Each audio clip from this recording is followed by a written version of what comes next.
To perform a successful heart transplant, you need years of rigorous medical training. Zero chance an untrained amateur with a scalpel will outperform a Harvard-trained surgeon.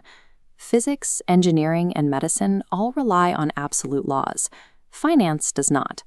Take the story of Ronald Reed. He spent 25 years fixing cars at a gas station and another 17 years sweeping floors at a JCPenney. He lived a quiet, unassuming life in a small rural town. Then there is Richard Fiscone. He was a Harvard-educated MBA and a highly successful Merrill Lynch executive. Business magazines even listed him as one of the top executives under 40. Yet when Ronald Reed passed away at age 92, he left behind an $8 million fortune, amassed simply by saving small amounts and waiting patiently. Around that exact same time, Fiscone filed for bankruptcy. Completely wiped out by heavy debt and market downturns, he eventually lost his mega mansion to foreclosure. This outcome is entirely unique to investing. Doing well with money is not about memorizing complex formulas or building flawless spreadsheet models. Wealth is a soft skill. It is driven almost entirely by human behavior. A genius who loses control of their emotions can easily trigger a financial disaster. Conversely, an ordinary person with no formal background can build massive wealth, provided they master a few basic psychological skills. It is easy to look at someone else's financial choices and judge them.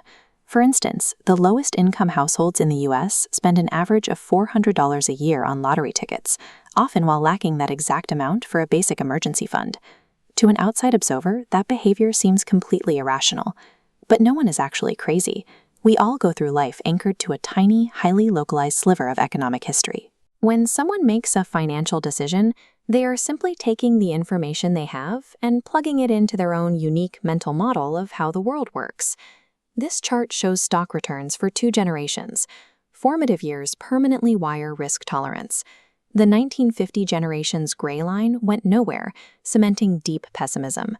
Conversely, the 1970 generation's black line increased tenfold over the same span, carrying a permanent optimism about the market. 2 equally smart people can fiercely disagree on how to invest. What looks like a foolish risk to one is often a perfectly justified survival strategy to someone who grew up in a different economic reality. We tend to observe extreme financial outcomes and draw a straight line from effort to result. We assume massive wealth is the pure product of hard work, and bankruptcy is the strict result of laziness or bad choices. But consider Bill Gates. He is incredibly smart and hardworking. Yet he also attended Lakeside School in 1968, one of the only high schools in the entire world with an advanced computer terminal.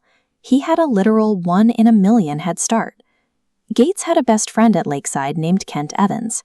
By Gates' own account, Evans was equally brilliant, equally ambitious, and shared his massive vision for the future of computing. They were planning to build a company together. But Evans never graduated.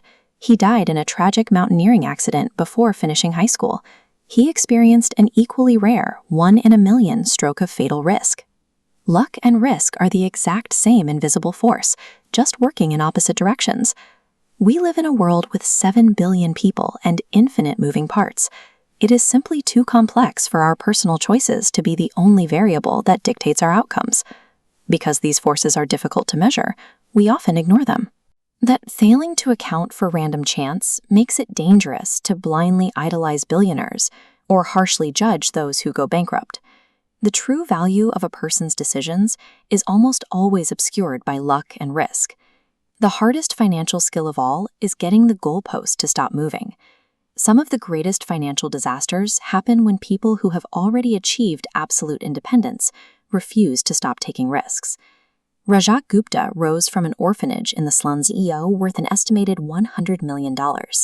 He had unimaginable wealth and prestige. Yet, driven by a desire to join the billionaire class, he threw his entire life away by committing insider trading. Bernie Madoff followed a similar path.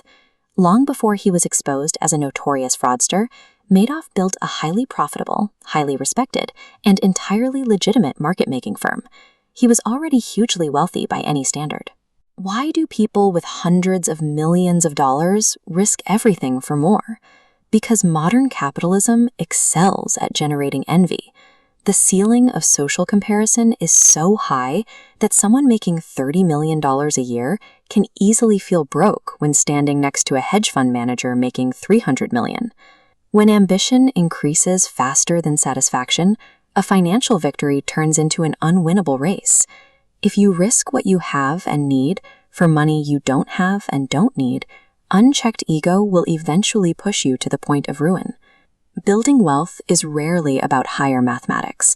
It is a lifelong process of navigating your own cognitive biases, acknowledging your historical blind spots, and avoiding the traps of your own ego. The single most difficult and vital financial skill that you can develop is forcing the goalpost to stop moving. Having enough does not mean settling for less or abandoning your potential. It means recognizing the exact moment when the blind pursuit of an extra dollar begins to threaten your reputation, threaten your freedom and your happiness. To truly win the game of money, you do not need to be a genius.